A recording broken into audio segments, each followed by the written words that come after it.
Welcome to your favorite program, a program that informs, educates, and entertains you at the same time, a program that makes sure that you get the best messages around COVID-19, the program that makes sure it equipped you with necessary information when it comes to COVID-19. I am your host, Edwin Mushamo, and we will be discussing a topic about COVID-19, and it says COVID-19 and lift poverty.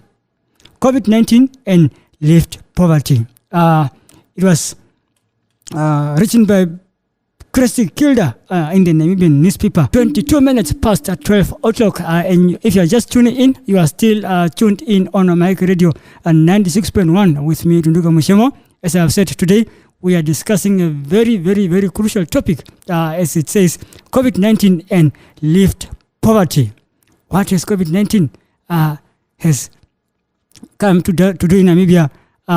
We need to discuss it. Online, I'm joined by Mr. Christie Keuelder from Survey Warehouse. Mr. Keuelder, welcome to this program. Good morning. Thank you very much for having me. Now, Mr. Keuelder, we are discussing a very, very crucial topic, COVID-19 and lift poverty. And you have written this article in the Namibian newspaper. And you have said it is not possible yet to fully assess the economic impact of the COVID-19 pandemic nearly after 18 months. Now, the first question will be, what year recorded the least poverty in Namibia since 2003, and what year recorded the worst lift poverty, and what was the cause of the rate of that? Yes. I think basically let's quickly start with a definition of what lift poverty is, because I'm sure many of our listeners would not know. Yes. So lift poverty is a concept, a measurement of poverty that we employ in the Afrobarometer since 2003. And in its gist, what lift poverty means is that we look at the extent, the frequency with which people in Namibia and other parts of Africa too have to go without 5 essential things which normally no human being would want to go without unless they don't have enough means to secure it, of course. So those 5 things that are included in lift poverty has to do with food, with water, with medical care, with cooking fuel, and with cash. And the argument is that if you go without any of those things on a regular basis, then materially you would not be as well off as somebody who never goes without this. So this becomes an expression of poverty on a daily basis. How often don't you have enough food to eat? Or how often don't you have enough clean water to consume? Or medical care or cash or cooking fuel or something like that. So that's basically the measure. What you're asking about is refers to what we've observed as trends in lift poverty. As I said, we use this within the Afrobarometer surveys that are conducted or has been conducted regularly since 2003 with this particular question. The Afrobarometer survey started in 1999, but from 2003 we started tracking these 5 items as lift poverty. So basically what we see is that we've had periods where lift poverty had declined, things got better, and we've got periods where lift poverty has gotten worse. So between 2003 and 2008 was one of those periods where lift poverty got worse. And one of the examples in this case is that the number of people in 2003 who did not have to go without enough food ever was 57%. So almost 60% of the population always had enough food. By 2003, that number had gone down to only 39. By 2008, it had gone down to only 39%. So there was a decline or an increase in lift poverty on that indicator and on the others too. So Namibians are food insecure. We know that between 2008 and 2014, things got better. Use the example of food again. It was by 2008, it was at its lowest point of 39%. By 2014, it had gone back up to its 2003 levels of 57%. So between 2008 and 2014, that one element of food insecurity improved. The rest did the same thing. They all moved up. So between 2014 and 2019, we've seen another slump, an increase in live poverty. And we've seen it to the level where live poverty is now below the levels they were in 2003. And that's worrying. It's worrying that over time, if we use this indicator, Namibians have gotten more poor. So it also means that by now, when COVID arrived, we've already seen a lot of live poverty. And the impact of the COVID pandemic then comes at a time when a lot of Namibians had already been very vulnerable with regard to live poverty.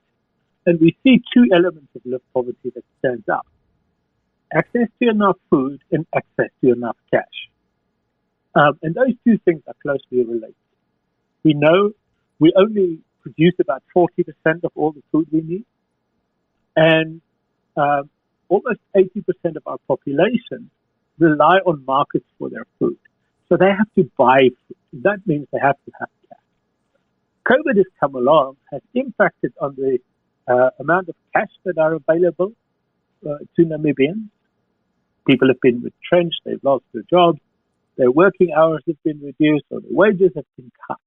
And that has had an immediate impact on people's access.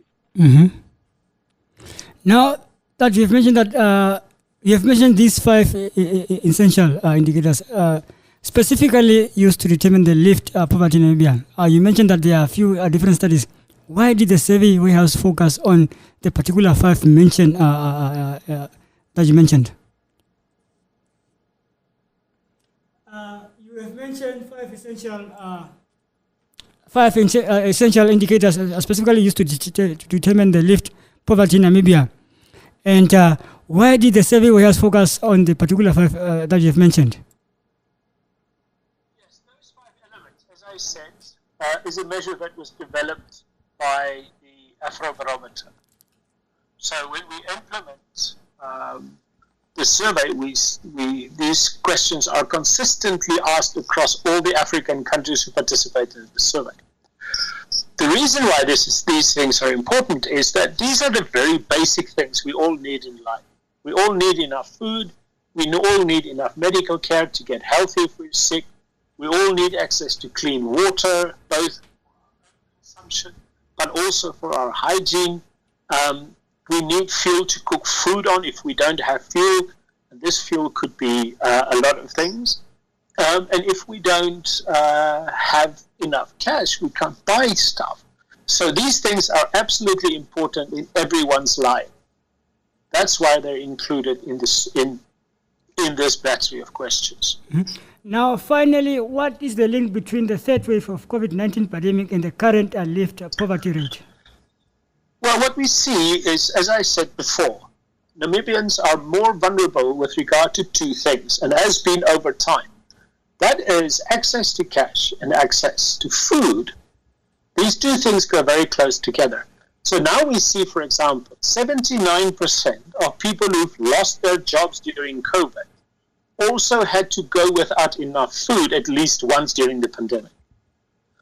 And 74% of those who temporarily lost their job also had to go without enough food at least once. So that impact is immediate. Even if it's just a temporary suspension of your wage, it has an immediate impact on the amount of food that somebody will consume.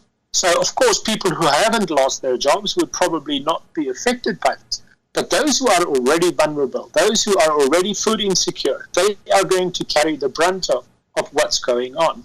So we see that with the other indicators, temporary or permanent loss of jobs has an impact too, but it's nowhere near as important as the impact that it has on access to cash and access to food.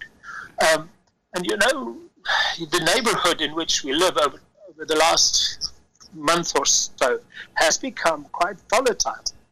And I think it's that the events of the last 10 days or 2 weeks in South Africa, for example, will have a further impact on these issues that we're talking about, right? Yeah. As more food, and remember, we import most of our food, 60%, has to come from elsewhere. So COVID may have already made some of these things more expensive.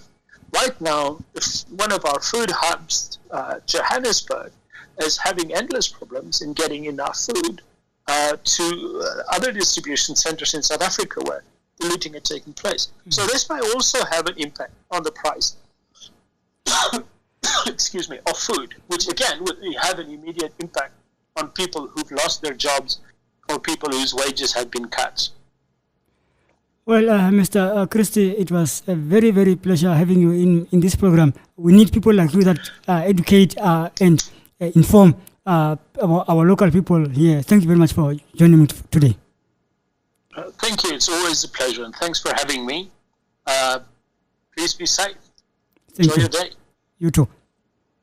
That's it. That was Mr. Christie Keuelder from the survey warehouse in Namibia, where we spoke about the lift poverty, COVID-19 lift poverty in Namibia, where he said less than 4 in 10 Namibians have never gone without enough food to eat during the pandemic, and only 3 in 10 have never gone without enough cash. That's it from me, Edunduka Mushemo. Until next time, it's bye-bye. Karenawa, Sala Sinti, Kitamayi.